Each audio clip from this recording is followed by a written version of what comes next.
Welcome everyone to Two Off the Tee on Fantasy Six Pack. I am your host, Keith Flemming, joined by my good buddy Ryan Mulvey, host of ESPN 104.3 and Panama City's Inside Drive. Ryan, you doing okay? Yeah, doing fantastic. No more staples in my head, so now these headphones fit real well. So I'm on the up and up, that's for sure. I've always been very pro no staples in my head. That's Yes. just kind of one of my policies in life. I'm standing by it.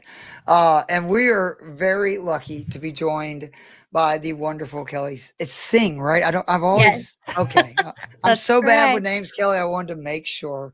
The wonderful Kelly Singh from Woman of Fantasy Football. She filled in for us a couple of weeks ago, and we really appreciate that. And we love having her back because her golf plays kick ass. Kelly, how are you doing?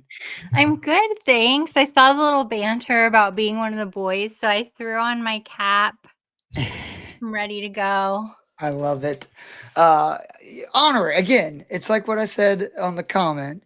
Definitely a lady. Don't get, mistaken about it, but it's a compliment to me that, you're basically one of the guys. It's something I've always loved about my wife. She gets along with all my guy friends, which it makes life so much easier, when your friends and your spouse get along. So God bless her.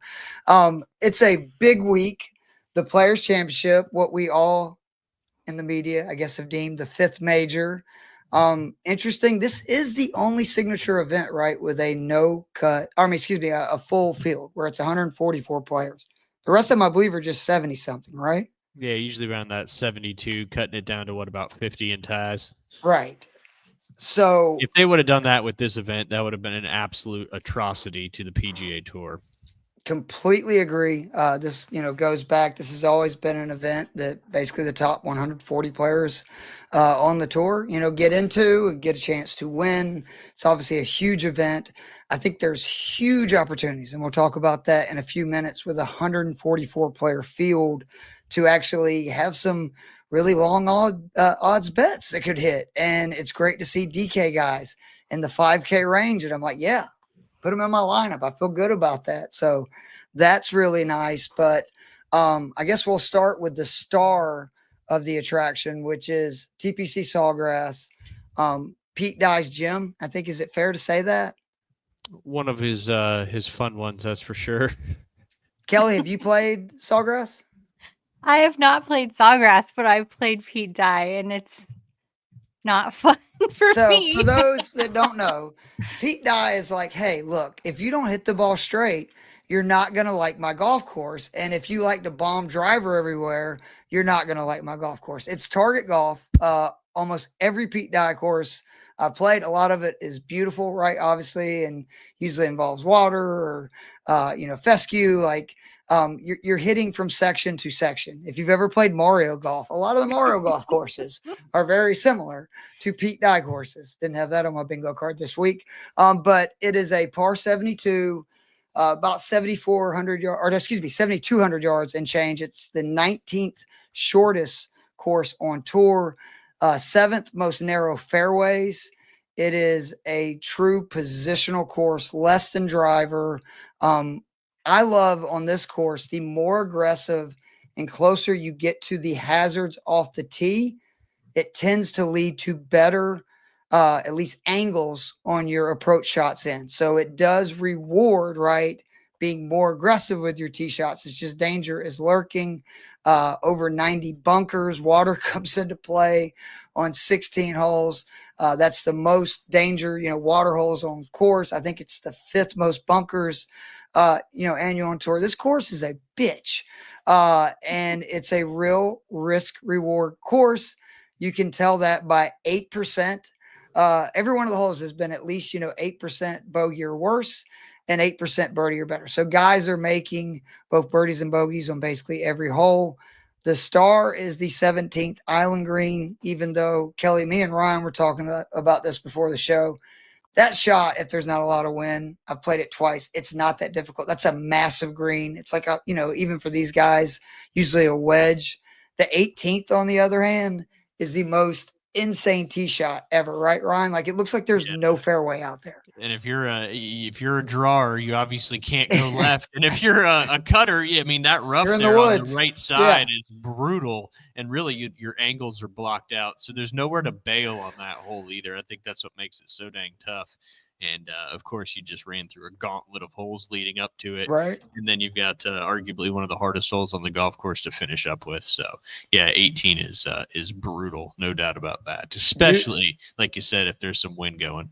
Yeah, and I the tee shot is so tough, and then you forget, oh yeah, also if you hit the fairway, you got water left and a really sloping green where right is dead. I mean, it's dead. You do not want to be chipping back, obviously, with the water at your backside. But this is a course that's going to feature 4-inch rough. So again, fairways are a premium. I think it's fair to say, right, at Sawgrass, this is one of those courses that you can make an argument for every type of player here, right? Like somebody who hits it straight and has got a good short game, somebody who bombs it off the course. Like there is no one way, in my opinion, to attack this course. It's just very important to hit fairways, hit greens, and obviously really tear up the par fives, which are the easiest holes on the course. Yeah, absolutely. That's exactly actually the next thing I was going to try and segue in there was driving accuracy was pretty much my heaviest weight when I was looking at my different models, accuracy and approach. And I don't think distance really comes too much into play here, in my opinion. So, well, so many guys are hitting less than driver, right? So on a lot of the holes, yeah. The shorter guys, I know this is somebody who was a shorter player, played in a lot of tournaments and stuff, both, college and afterwards, is I'm hitting driver on a course like this where it's almost an advantage for the shorter knocker, right? Because I can pound driver to where a lot of these guys that are longer are having to lay up with a 3-wood, a hybrid, an iron, because if they hit driver, they're going to really get into the trouble areas. And we've kind of seen that with some of these guys, to your point, Kelly, that just hit it really straight, but not very far, have a lot of success here. I have some trends. Do you want to go through of like past winners? I think these are usually interesting and a good way to kind of find the guy you're looking for. First, only 4 players have gone top 20 the last 2 years. I think it shows how kind of random this course it is and tough to have back-to-back years. That's Scheffler, Hideki, Buzenhout. Is that right? Is that how you say it, Ryan? I butcher names. Yeah, I'm not good with names either. Kelly, but, do you know? Yeah. I know that's not it. But okay. That's about the easiest way to define how I pronounce them. I know that's not it, but I'm not sure what it is. Bez. Good old Bez. Let's just say Bez. I like that. There and you go. Xander. Christian Bez. Only we've got 7 guys with multiple top 10s the last 5 years. Again, just showing how difficult it is to have success here. Scheffler, we know, has won the last 2 years. He's trying to become the only person to win 3 years in a row after being the first player to ever win 2 years in a row here. Hideki, Siwoo Kim, Justin Rose, Brian Harmon, Matt Fitzpatrick, and Russell Henley. And then, there's some of these trends. You got 15 of the last 17 had the AM to PM wave. I don't know if that's going to be equally as important, right? Because we're calling for really strong wins this weekend. I think that could kind of even it out where maybe you get a break, right? If you barely make the cut and you go out early Saturday and the winds are picking up, obviously they usually get stronger as the day goes on. 19 of the last 21 were ranked inside the top 45 of the official world golf ranking. That's big for someone like me who is on Daniel Berger, who just got into the top 45. He's 42nd for the first time in months. I like him this week. 17 of the last 19 finished 23rd or better in their previous Players' Championship. 12 of the last 13 had at least one previous top 5 on the PGA Tour that season. And then every winner since they changed it to 2019 has had 30-1 or better odds, meaning that the cream has been rising to the top. I think, remember, the odds have gotten really crappy. So unfortunately, that means that it's almost even more likely, right, that these guys get in there because there's not going to be that many people low ranked. Obviously, Scheffler and those guys I think are rightfully heavy favorites. JT with the way he's playing, but Stacey, like you said, obviously driving straight, irons. Is there any other, things you're looking into the players, like whether it be the AM PM wave, or are you looking at recent form or any other things outside of just maybe ball striking metrics? Yeah. Kelly, not Stacey. God, I've done that twice. I'm so sorry, That's Kelly. I okay. was I texting do with love- Stacey before the show started, and it is just stuck in my brain. My I apologies. do For the love record, Kelly, if Stacey. you came on my radio show, I'd call you Kelly, not Stacey. Well, thank you. It's very good to know Damn that. it, Ryan. Stop showing me up, dude. You just tee it up, and I just take a swing. That's That's fair. all. That's very all. fair. That's what happens when you're a Yeah. dumb hick. Go ahead, Kelly. I'm sorry. No, you're fine. So I was looking at driving accuracy, approach. Were kind of my two top ones. I told you last time I was with you, I like to look for the anomalies in some of the numbers, and anything that jumps out at me. I haven't heard a player's name in a while. Like Aaron Rye has not been on my radar, but you mentioned that he has been on, some people's radars, but not mine. So it stood out to me that Aaron Rye looks so good this week. However, he's quite a value. And what jumped out at me was the ranking sixth in the field in approach. Going back, looking at past history, being like, shoot, he has like really great history here.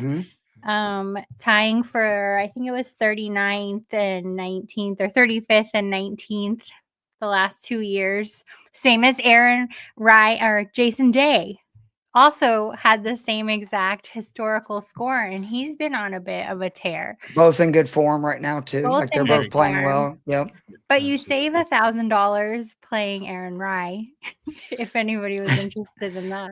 And well, we're definitely going to get into DK plays, and I'm very interested in that. Also, just Rye fits that bill of what you're talking about. He's somebody who drives it like really straight, and he's a very good iron player. I did want to mention, because again, you were talking about the irons, and it's so big. The top 10 in strokes gained approach the last 36 rounds, which I like a lot of the guys on this list. Justin Thomas, Joel Damon, who is the best value, in my opinion, on DK this week. He's 5,100. Dude has, I think, 2 top 10s in his last 4 starts. He has a really good track record here with multiple top 10s. Third is Henrik Norlander. Sepp Straka, who I really like this week, is 4th. Nick Taylor, who I really like this week, is 5th. Jackson Suber is 6th. JJ Spawn, 7th. Maverick McNeely is 8th. Kurt Kitayama, who I heard a lot of people on, another guy that drives it straight, really good iron player, he's 9th. And then Lucas Clever, which is never a surprise on an iron, or approach category, is 10th. So those guys are really good with their irons right now. I do want to talk just a second about JT, because I was really hyped up for him last week, and he kind of disappointed me on the weekend again. The ball striking numbers were once again fantastic. And I know it's kind of seems counterintuitive to say this, but he keeps having these elite ball striking rounds, to where I know one of these weeks he's going to get hot with the putter. Like that's all it's going to take, with the way he's consistently hitting his irons and driving the ball. He's great around the greens right now too. And he's going to have a real good chance of winning. This is a place he's won before since the change, to the March date on the calendar in 2019. Do either one of y'all think that JT has a legit chance of winning this tournament? I agree with you. I mean, I think if he can put it all together for 4 rounds, he could run away with a tournament, in my opinion, and kind of get back to that form of old. But it lives or dies with the putter. There's no doubt about it. And, if he can get it rolling, and, he typically putts well on super fast, firm greens. And obviously TPC Sawgrass is the epitome of that, besides Augusta National. So, I think he's got a real legitimate shot of potentially winning. And guys that have won here before know how to close it out, which is one of the harder things to do when it comes to the Players' Championship, is actually finish what you started and close out a round, because of how difficult some of those holes are on the back 9 down the stretch. I almost wondered if JT felt a little too at home last week. I heard him on several interviews. I was going into the tournament feeling a little too at home with JT last week. Me too. So part of me wonders if a little bit of that happened. And, you don't always play best at what feels like home. So Right. I think that was the first time his baby had been to the golf course, I read too, which I'm serious. Like, I think that would affect guys. I know that I would then be pressing, right? If my child's there for the first time wanting to, win for them and all that kind of thing. Before we get into any more players, let's just go ahead and get into the DK betting side. Ryan, let's start with you. If you had to name one golfer, it can be a DraftKings play or just a wager you really like this week. Who's your guy? Who's somebody you're very confident about? My boy, who I've met in person when he was just a kid. I probably talked about that before when we've done this, but Not on this show. Oh, yeah. Go Dogs. Love Sepp Straka. I knew his brother Sam, too. They both played in this huge junior tournament we hosted in South Carolina. And actually, he was recruited quite a bit by the Georgia coaches back then when he was playing in that tournament. But he's due for a big win. He's just too good, and his ball striking and off the tee, like you guys were talking about with accuracy, he's one of those guys that can put the ball where it needs to be. And then he's a great long iron striker as well. So I really like Sepp Straka, both DK and betting. I mean, and for to almost get 5-1 odds on top 10, that's pretty strong. So I think I'm definitely going to live with him in the top 10 world, and hopefully maybe can even sneak in a dub there. I think the Austrian's getting close to winning a big one. I know he's won some on the PGA Tour, but to get a Tournament Players Championship would be pretty special. The win helps. In my opinion, like we've seen, he is such a good ball striker and somebody who he excels in the really windy conditions. We've seen him do very well. I think he won the Honda, right, 1 year. Yep. And I think if I remember correctly, that was a year that it was crazy windy on the weekend. I love the value of him at 50-1. I think he's one of the best values on DK this week because you're getting him at 8,600. And whether it be recent form, he's got, multiple top 16 finishes or better at this venue in the last 3 years. Like everything you want, Straka meets that. And he's, to me, considerably cheaper than a lot of these other guys. And if you do believe in that morning, late wave deal, he is somebody that's going off early Thursday and be going off in the afternoon Friday. Kelly, who would be the first person that you're like, give me some of that? I know you mentioned Aaron Robb, but who's like the first person you're like, yeah, I'm going to have a lot of him in DK or betting cards? Yeah, I did mention Aaron Rye. There are a couple other things about him, though. He's on about 14% of rosters right now, which might sound like a lot, but it's kind of in the middle there. Yep. So not everybody's there on Aaron Rye. The other thing I wanted to throw out there is he's in that morning 9:08 a.m. So earlier tea time for Aaron Rye. I think the person I have the hots for the most this week might be Tommy Fleetwood. Ooh, Fleetwood up to no good. He's not going to be your most budget-friendly DFS player at 9.8K on DraftKings and 22% rostership I'm seeing right now. So climbing up there, a lot of people on the Fleetwood bandwagon, and he doesn't have the greatest history necessarily. It's spotty at best, like Jason Day, like Aaron Rye. Well, like a lot of people in their defense, right? Like a lot of these, like this is a course that his game's fit for it, but you still got to like go out and do it. It's so tough. But yeah, I do like Tommy Fleetwood this week. Looking at a model pre-tournament prediction. Fleetwood's looking at coming in somewhere in third at 77% to make the cut, 16% to be in the top 5% to win. So I kind of like Tommy Fleetwood. 5-1 to top 5 on DK too. To your point, like with that percentage to top 5, I do. I like that. We'll have to take a second look. I will say for single entries on DK, yeah, I'm going to the well again. I'm spending the money on Scheffler. Like he's just too safe. He's won here twice. He's first gained in strokes gained tee to green on Pete Dye courses. Like he plays these kind of courses great. He's second in strokes gained tee to green on courses under 7,200 yards. So like he likes these short positional courses because if he can get the ball in the fairway, we know he's such a good iron player. It's ridiculous. And then I just think that he's got something to prove. Like he proved last year, he can do something no player has ever done. He won here back to back. And we've seen whether it be at the Phoenix Open, Augusta, these venues that he likes, he's got a little tiger in him that he's just always there. And especially in a week where there's all these guys in that 5K range, I just feel safe like paying the 12.8. Like I'm okay to do it. Again, single entries. I'm not going to be doing that if I'm doing multi-entry contests. I lean into single entries though, and I just think he's the safest thing. And you compare him with Joel Damon, who again is probably my favorite play this week because he's 5,100. You can get him 4-1 to top 20, which I think that feels great. He's got 2 top 10 finishes on the PGA Tour's last 4 starts. He finished 11th last year at the Players. And again, he's had 2 top 12 finishes since 2019. And his irons, man, he's top 25 on approaches from 100 to 125 yards, 150 to 175 yards, 175 to 200 yards, and 200 plus yards. Like he's just a absolute stud with the irons. That's why he's second in strokes gained approach the last 36 rounds. So I love that pairing where if you're doing a DK single entry, you can spend up on Scheffler, but by playing Damon, who is the cheapest you can get, 5,100, it's only costing me now $17.9 to have Scheffler and a guy that I feel is really confident is going to make the cut. So that's always a good thing. Ryan, who else you got? Give me some more. I love the stock up.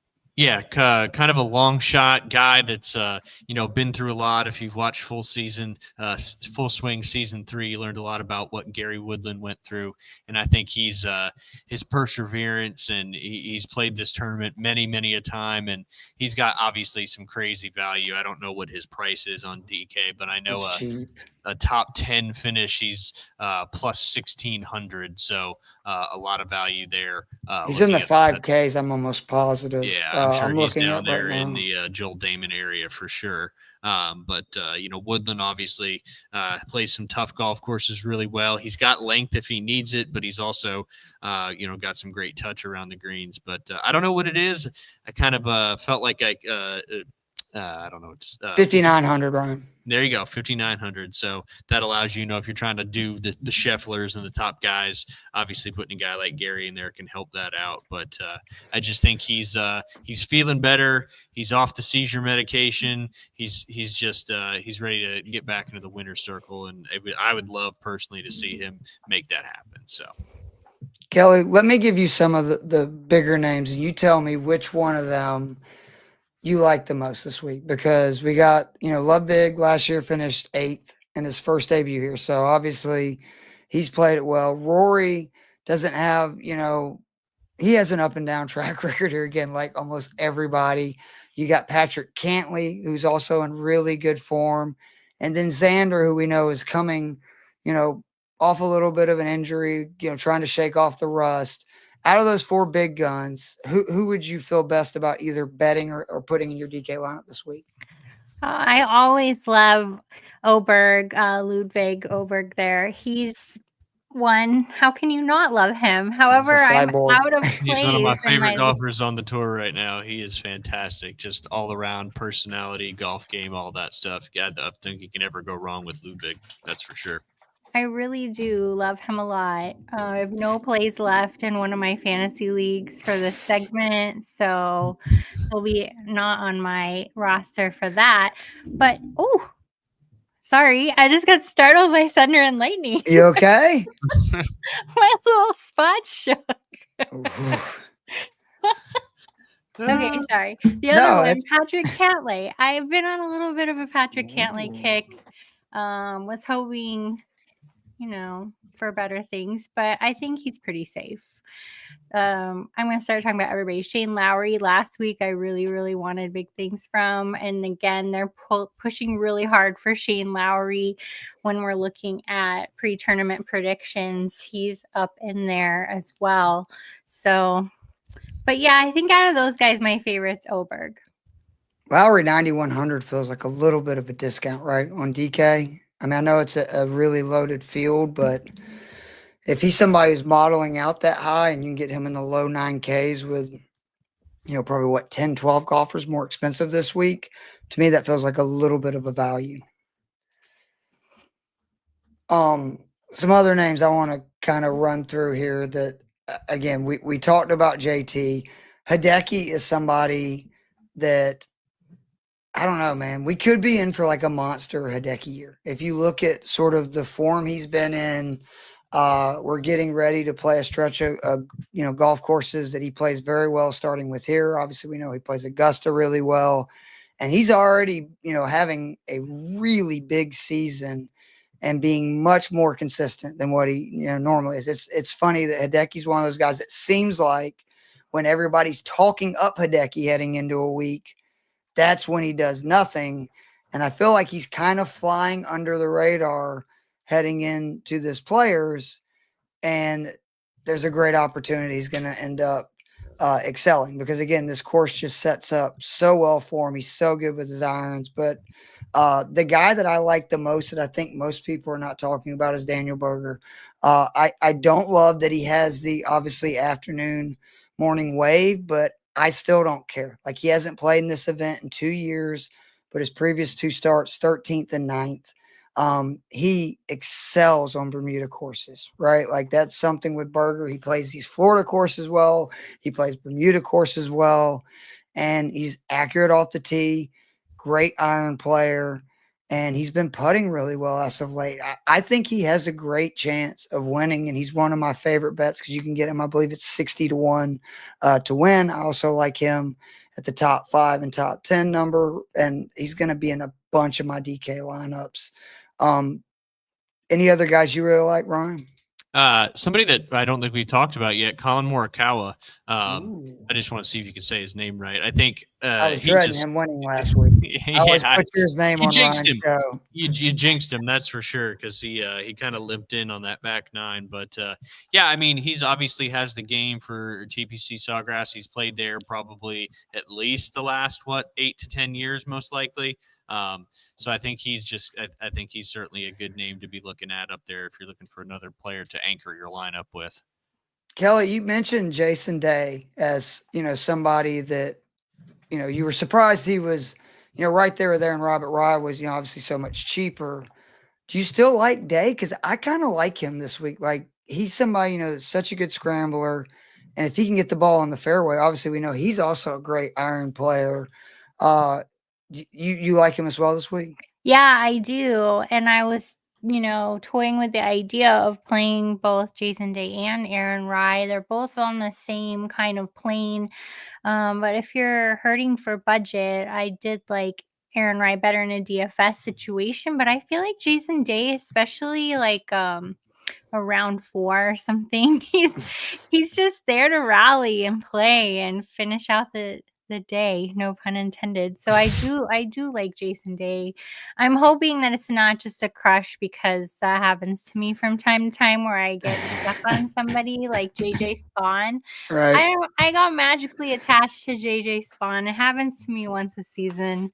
It happens to everybody in golf, though. It happens to me, though, with golfers, where like Cam Young is that guy where I'll find myself way too long after the fact betting on him to win. Even, after his odds got down to like where you're getting like 35-1 and the dude's never won an event. And every week I'm like, I think this is the week for Cam. And it's just like, Keith, let it go, bro. It's not going to happen.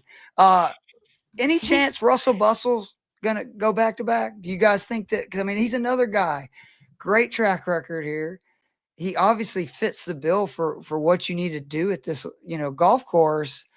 And he's got to be riding high. I know it's been a long time since he's won, but he's been so consistently good the last few years. What was it, like 10 top 10s? I think I saw since, 2024 started, before the win. It was the most. Any chance he goes back to back?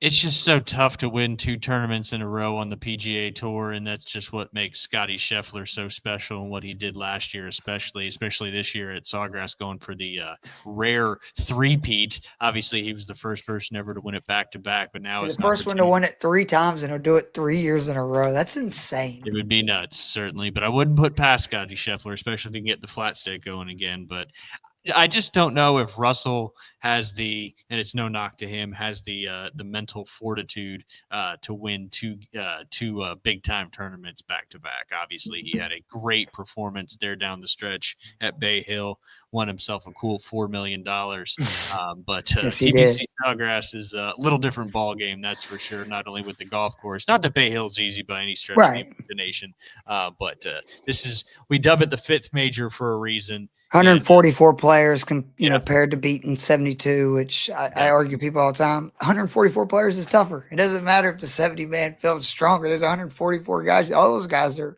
really good. Yep. They're all about the lucky thing of winning a tournament. That's for sure.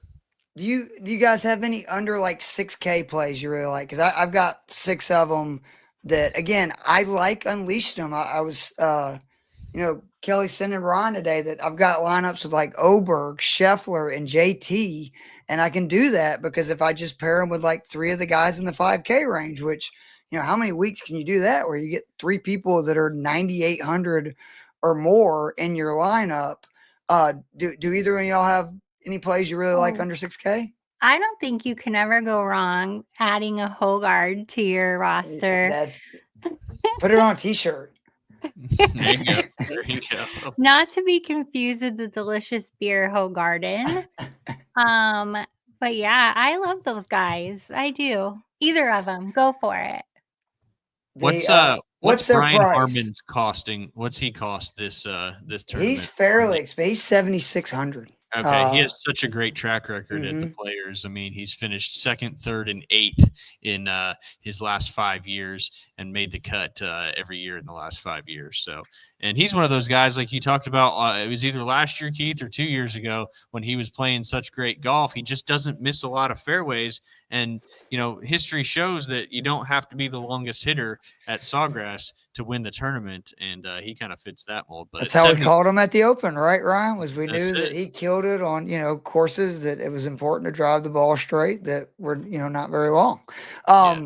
I've got seriously 6 people that I really like. The first is Michael Kim, who dude is on fire. Like, I know he's never had a good finish at this golf course, but you can't deny what he's doing at this point. He went 4th at Bay Hill, 6th at PGA National, 13th at the Mexico Open, 13th at the Genesis, and 2nd at the Phoenix Open. He's 5,900. He is on a heater. I mean, I always like taking a guy like that. Anybody right now, that's for sure. Right. Woodland, who you mentioned, I like. He's at 5,900 as well. Victor Perez, 5,600. It's been a while since he's played here, but he made the cut. I think he had like a 30th place finish. And if you remember, he played very well in the Olympics and a course that's similar. Like, that's what this kind of venue is. It's another target course where they had the Ryder Cup a few years ago there as well. And then the 3 at the bottom, I love. Doug Gim, 5,600, has a great track record at this venue. He has been playing great golf, another elite iron player. Sam Ryder is 5,400. He's a guy, if you notice, he always does well in these golf courses exactly like this, where it's important to hit the ball straight off the tee. And it's more important to, hit a bunch of greens than it is to make a bunch of birdies. And then finally, I've mentioned him several times, is Joel Damon, but all of those guys are 5,900 and below. And if you just use 2 of them, again, you have so much flexibility in your lineup this week. And there's other guys in that price range. If you like them, Taylor Moore has 2, I think, top 35 finishes there. He's like 5,500. There's a bunch of people that you can use. Any other DK or bets you want to go over before we'll talk about some of the worst golfer traits and then get out of here? I think I've got everybody that I was kind of looking at. We've mentioned or you've mentioned. So I think, we can keep going, or if Kelly's got some that, or excuse me, Stacy. You're a dick. Screw you, Ryan. We did cover a lot, very broad, from top to bottom and everywhere in between. So I think we're good to go. You can always hit us up with questions. And also you can, I've changed up my written work for Fantasy Six Pack in the last week, where now there is a longer preview article where I include a lot of stats, trends, And then you will see linked into that article what we're calling my DFS and betting card cheat sheets. And you click on those cheat sheets. It is literally a spreadsheet that shows you my DFS plays, the betting card plays, and then below that it'll have some notes. It's not really detailed, but I just give a little explanation to either why these guys are in this group for DFS or why I'm betting them this week. So it's just easy to digest. If you don't want to go through reading this long article, you can literally just see the plays, which I'm finding out more and more. That's what a lot of people want to do. And as Joe Bond says, there is more to come. But I'm not going to spoil that until we get all that figured out, because I got some work to do on my end. All right, so we're going to end this here with something we started last week. I really enjoyed. I want to come up with a great list, and it's the worst golfing habits of people that you play with. We started last week with what we coined the oblivious golfer. These are people that are constantly making you wait because they don't know what's going on. They're either not paying attention right when it's their turn to go, or I mentioned my buddy always seems to light a cigarette right when it's his turn to hit. And I'm going, you're doing that now. Or, start talking right as somebody gets over the ball, having a conversation where it's like you couldn't have waited for them to hit that tee ball, and that kind of thing. So that's where we wanted to start. This week, let's just each throw out maybe a couple suggestions, and then we can pin down what we want to, make the second official thing on this list. Kelly, you are the guest. Why don't you start first? Well, mine might not make the list because they're very lady oriented. But one thing that irritates me the most and causes me to wait is when the other cart drives by my tee box and goes off to find their ball. And I'm like, hey, might have to buzz the tower and just tee off anyway. That's what you should do. That'll teach them to. They do that to my dad, Kelly, all the time. He's from he's moved up to Super Singers. He's over 70 years old now. Yeah, and man, people, it's one thing to happen once. Like I get it, if you're not used to playing with somebody that plays it different, it happens. But it's like 4 or 5 times. And it's like, dude, like everybody's got a hit. Okay. So just slow your roll, bro. Slow your roll. Ryan, where do you want to start with the first one? I'll actually go with the golf cart one. And, something that drives me crazy, because it's something that I'll make sure I always try to do, is if I'm driving the golf cart, I will always take my partner in the golf cart to their ball, let them get their stuff, and then I will go to my ball. That way they can hit, and then I'm ready to hit as soon as they're done, because I like to play golf very, very fast. So golf cart etiquette, I guess you could wrap what Kelly said and what I said into one kind of lump sum. There is being aware of your situations again, but in the golf cart, making sure you're not driving past other people's tees before they hit, and then taking your cart partner to their ball before you hit your ball so you can speed up play. So I'm going to make an executive, because I want to separate these two things, because I think they're both going to eventually be on the list for sure. Because one is like just knowing when and when not to drive the cart, because I hate when people are creeping up, you know, in your backswing, or like my dad will tap his foot on the gas, like as you're hitting, like, parking in the peripheral of people. Yeah. Like, I think that should be one thing. And then for what you're talking about, Ryan, I call that, separation anxiety, where these two motherfuckers in the cart, they can't get 5 feet apart, right? They're going to sit there together, let one dude or, lady hit the shot when the other person's ball is 5 yards away, and they could, walk over there, at least get their number, do something to be moving in the direction of moving forward. And instead they'll sit in that cart, they ride over there together, and then start the entire process. So like, I like to call that like separation anxiety, where you just, you can't be separated at any point with the person you're riding on the cart. Get a life. For me, it's just the talking in the downswing. You can talk all day long as it's consistent and at the same level. That's not going to bother me. What I hate, and I hate to call out my dad, but he's the worst about this, is it's how many times he will say something or will add in, put his club in the bag, drop his beer bottle in the cup holder, like make a noise right at the start of the downswing. Because when that happens, there is probably about a 5% chance I'm going to hit a good shot, and nothing aggravates me more because, again, it's usually the same people. If you notice that, if you play with people on a regular basis that do these kind of things and not something that's just random and everybody does. Do you guys ever deal with any of that? Dang, Chuck made the list on show number 2 with the list. Oh, he's going to make it stuff, more than so, just once. he My should feel dad, I privileged, love that's for him. sure. He's my favorite That's for person to sure. play golf with, but you know how it is? It's like when you live with somebody, right? Like Yep. some of the things that annoy you more than anything are the people that you spend the most time with, Yeah, obviously. no, absolutely, because you're around them the most, no doubt. Yeah, I mean, with so much music being so prevalent on the golf course nowadays, I have a tendency to kind of get lost in listening to the music. Oh, good for you. But I also I'll hold a conversation with somebody while I'm hitting a shot. So that kind of I stuff. don't care if it's constant. It's just when it the timing. starts, like You're the noise. transitioning Yeah, from your exactly. Is in the downswing. You can talk all the way through it. It's not going to bother me at all. But I just, like I don't know, it startles me or something. And I always end up chunking the freaking ball. And then and half the time my dad didn't even realize like he did it.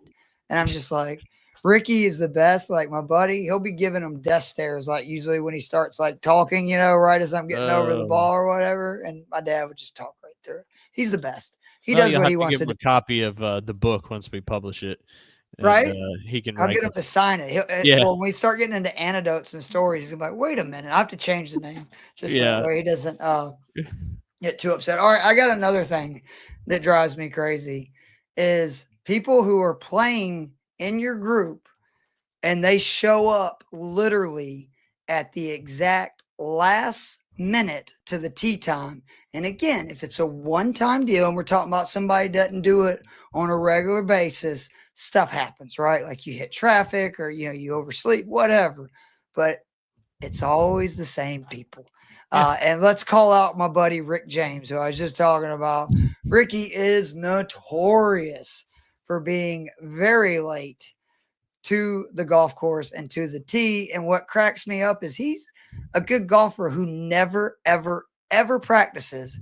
And when he complains about not getting any better or, being sore halfway through the round, I'm like, well, if you didn't just drive 45 minutes, get out of your car and then hit a driver within 3 minutes of the time that you pulled up, and hit some range balls, maybe you get a little better, or maybe your back wouldn't hurt so much because you'd have stretched or a little something. So I just hate it when people like cut it on the money, especially when you're going to like places outside your club, because then you got the people inside giving you death stares, the starters, and they're right? Like everybody knows you're supposed to be there at least like 5 minutes before your group tees off or your tee time. Yeah, absolutely. I mean, that's super common, especially, if you're playing, like you said, at a different club and you got to get familiar with everything too. And I don't know. That's kind of the golf pro special though, throwing your golf clubs on the back of a golf cart, hopping out there and rolling up to the first tee, dropping a ball down and hitting it. Now you're that's already different. There though. You're at the golf that's course. Different that's from different. what you're talking about. Yeah. Absolutely. These are people coming to play at the course. Yeah, no, I get it. That's a good one. That's for sure. You can get penalized for that too in tournament golf. Can you? Do they penalize people on golf courses? I see that for slow play. Not on the PGA Tour. No, just in like local club championships and stuff like that. I always found that to be funny. Our club championship at the club I managed in South Carolina was always daylight savings time weekend in November. So we'd always, lo and behold, have a few people that missed their tee time the second day, and I would remind them, look, the time has changed, so make sure you change it. They're drunk. They had no idea. Yeah, right? They didn't know got what day 5 it minutes, was, much less. And I don't want to give you a penalty. And then if you're 5 more minutes late, I don't want to have to disqualify you. That's not something I want to do. So that seems to be fairly common in club tournament play. Kelly, do you have another one? Let's go. I do have another one. Yes. Ordering your drinks from the bar cart before you've taken your shot and just waiting for it to be made and chatting it up and paying. You mean flirting? Every single person in the party is at the bar cart and all 4 balls are just sitting in the fairway. Preaching. Hit oh your my ball God. First. Preach, Kelly. Then preach, get preach, your preach, drink. Preach. Yes. And it's also on the cart people, right? Like the cart, staff it drives me crazy when they get them in the middle of the fairway. I'm like, you should only be getting people on the tee boxes and coming off the greens. Like that's it, because in the middle of the fairway, it's exactly what Kelly's saying is, especially God forbid it's a cute girl, and I guess dudes after they're like 60 years old, it's just a dead given that they're like, oh my God, I haven't talked to a 25-year-old woman and God knows how long, and every one of them go up there and do their lame jokes and whatever, and I'm so with you. It drives me insane. It sounds like we all are people that like to play, and again, I don't like to play fast, but I just hate when it's just unpurposely slow. You know what I mean? Like there's no reason for it other than people being selfish or doing some of these things we're talking about in front of you or in your group, right? Yeah. Absolutely. How about driving the green or trying to get a par 5 in 3 because you might be able You're talking get about close waiting, yeah. and then driving the they green. have no And shot. then Like they my top it down favorites, the they're middle of the fairway. 280 yards out, and it's like, dude, yeah, They you might run it waited up that whole there. time for the Yeah, other group to get exactly. off No, and that's a clear. great one. Know your limits. Managing expectations, dude. Like that's what I always Absolutely. tell people, and understanding the reality of your golf game. So I tell my brother-in-law all the time. I'm like, once you learn that, you'll be able to become the best version of a golfer that you can. But when Well- you go out there and let's just add this one to the list too. Those people that go out there and good and well, if they broke 90, it's a great day. And they're livid when they're making like bogeys or dub, you know what I mean? And it's like, dude, you're not. I never get Scott Porter, Tom West sometimes. You're not good enough to be getting this mad. And if Yeah. you would have Yep. seen his face. But Scott's right. You know what I mean? That it's like, how are you going to get any better when you're getting mad because you can't defy a level that you've never really done, right? Like you just have to be able to say, okay, if I'm a 90 shooter, I want to become an 87 shooter over the next 3-4 months, right? And then hopefully over the next 3-4 months, become an 84 shooter. But for Well, to it be actually somebody, makes it's the like game can't more break. fun. Like if you set the expectation that this is what I can do, and that's where people with the handicap system too don't realize the handicap system is a measure of expectations. Yep. Or excuse me, a measure of the best you you can can do. do, Yep. but not what you're expected to do. Correct. And so many people think that they should shoot their handicap every time they go out and play. And there's some great charts out there that show how often you're really supposed to shoot your handicap. It's like 25% of the time, right? Yeah, basically. Even like, and the lower your handicap gets, the less often you should shoot your handicap. So yeah, I think that's a good one. Managing expectations on your level of ability. One, speeds up play, and two, would make your golf game much more enjoyable. This is amazing. All right, so let's folks. We've got some great ones. Actually, this is probably going to be 2 or 3 weeks worth of them where we're going to debate some of these. I wrote all these down, but because Kelly was the guest, and I really like that just driving the cart in places and at times that you're not supposed to is a huge one for me, because we can also lump in like people driving right up to the green or like near the bunk areas they're not supposed to, that mess up the golf and course. Also parking smart around the green and around the tee boxes. Like drive past the green, park on the back side of the yards green. back in front of the green to where you have to walk all the way back, get your cart, and then drive the next tee. God, I hate that. There's so many little things you can do out there to make the game much, much faster without feeling like you're having to play faster. So we're going to say knowing when and how to drive a golf cart, because that's a great one, because it encompasses a ton of stuff. It does. That is beautiful. So Ryan, I want to share one other thing before we get ready to get out of here.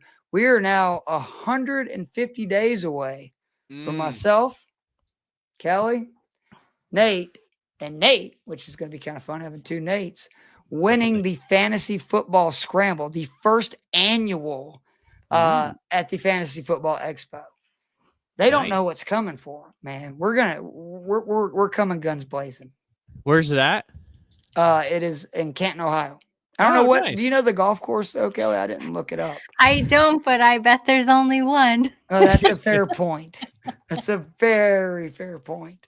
I'm sure but it's going to be in pristine condition. I don't really care because I'm so excited to play with you guys. Like, I mean, it's like 3 people that I've met, Ryan, all through, doing the fantasy. And it's just what I love about this industry is like, I love these people. They're awesome. Like, I always have a good time when I hang out with them or do shows with them.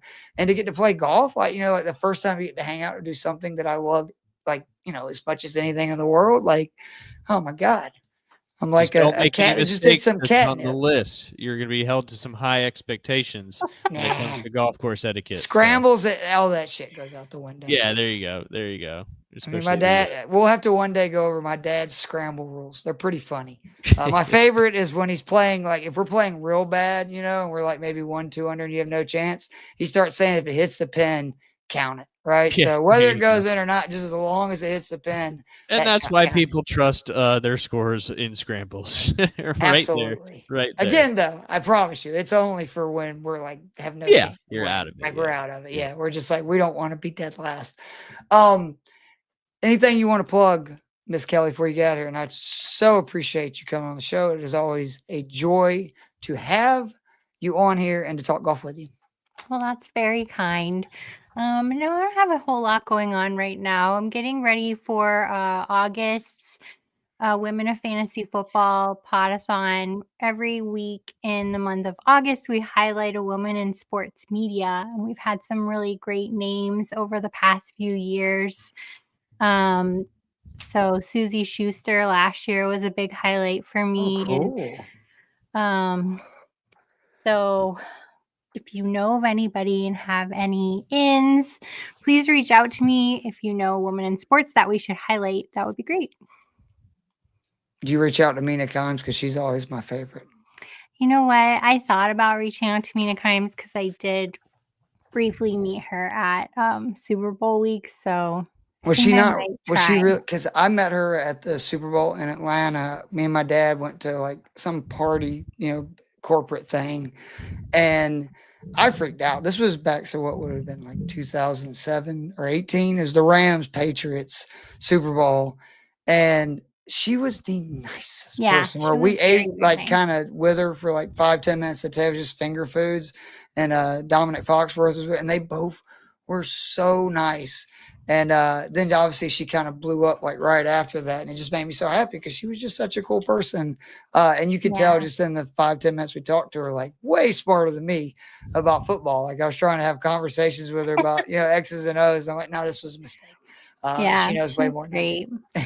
Yeah, that's pretty much all I've got going on. I'm also still looking for work. If anybody out there in the podosphere. And what all do you do, Kelly? Because I know you can do like marketing stuff as well. I'm a marketer by trade. Okay. I was last VP of marketing at Trophy Smack, and it doesn't have to be a VP role. Let's talk. I love it. And are you looking for stuff outside of just? Oh yeah, okay. I've applied to everything. Not everything, but things I would be interested in. No, I wine adjacent, pet adjacent, sports adjacent, volunteer work that like not volunteer work, but foundations or nonprofit space. I would be so interesting to me too. I know they don't make a lot of money, but that's not my goal. So. Well, if people are out there and somebody is looking for somebody to do marketing for them, like, come on, hook a sister up. Make it happen. Ryan, do you have anything you want to plug outside of your daughter just dominating once again, 8-0? Like, well, the whole team's got a bunch of really, really good girls on it. I don't know them though, so I'm gonna give little Ryan all the credit. Okay, that's true. Absolutely, she's having a fantastic season. We're looking forward to the championship on Thursday. But yes, of course, want to plug my radio show. It's right here on ESPN Northwest Florida. Obviously, you're not close enough, most likely, to hear it on the dial, but you can download our free mobile app inside the Google Play or Apple Store. Just search 104.3; it'll pop up. And of course, we're also on Facebook, YouTube, and Twitch, streaming live every day, Monday through Friday from 11 to 1 Central time zone. And of course, tomorrow from 12 to 12:20, we'll have the Keith Flemming on with us, and looking forward to that. As always, continue our conversation about the Players Championship starting in a couple days. I'm sure all the listeners are going to be so disappointed to find out they only get 20 minutes of 20 me instead minutes of the normal tomorrow, 40 much, minutes that I run my mouth every week, where Ryan is Absolutely. nice enough to give me a platform. It's a great show, seriously. Very entertaining. I love that they don't just talk about sports. Like it reminds me of some of the, morning shows that I listened to growing up, where obviously sports is the center of it, but they talk about all kinds of stuff. It's really funny. Very talented people on there. A lot of fun, no doubt. Appreciate the opportunity to join you on the Two Off the Tee podcast this year. Absolutely, as long as you don't say my podcast anymore, because it is our I did say podcast ours today Okay, on my show. Good so, for you. I had to get on to growing. it, Kelly. Like I'm mine. growing. It's like, we do this together, bro. That's how these things work. 50-50. There you go. But be sure to check out all the amazing work on fantasy6pack.net. And I know that, again, sorry, Kelly, I kept calling you Stacy, but I was talking to Stacy Perez right before we did the show. And one of the things she is doing again this year is the women's best ball like draft. I think there's going to be 4 or 5 leagues this year. They're getting ready, or she is, to announce like the dates of the draft. They live stream them. She gets really cool guests to go on there, and me for one of them. That was actually what she was asking me about when we were texting, and they were so much fun. I had a blast. Last year I did actually the episode with Kendall from Fantasy Life, and she was like the nicest and coolest person ever. And I watched all the drafts because they were just really entertaining. And it's cool to be seeing people do live fantasy football drafts, because before we know it, we'll be doing the dance again. So, but thank you guys all for listening, and we will see you soon. I hope you have a great week and your players lineups crush in DFS.